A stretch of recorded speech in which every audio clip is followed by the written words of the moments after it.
Good morning, it's Steve here from SMC County Garage.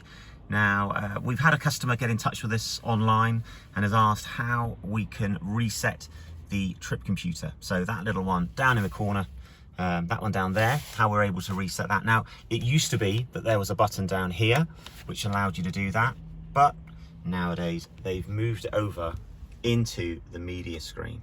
So what you need to do, you've got to have the ignition on, and then if we push this one once and then again, it brings us up into this one. We then need to go into the vehicle menu.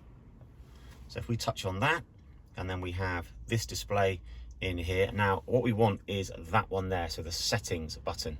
So if we touch on that one, we have the different displays, and then if I go down, we're actually looking for that one there, so instrument cluster. Touch on there, and then it says reset since start driving data and reset long-term driving data. So if I touch on that, it then comes up, do you really want to do it? Yes please. Reset.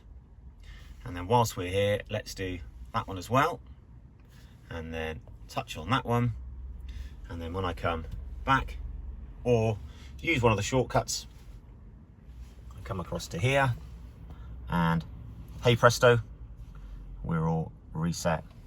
Hope you found this useful. If you did, you know what to do. Give us a thumbs up and a like and all of that stuff. Until next time, thanks for watching. Take care. Bye bye.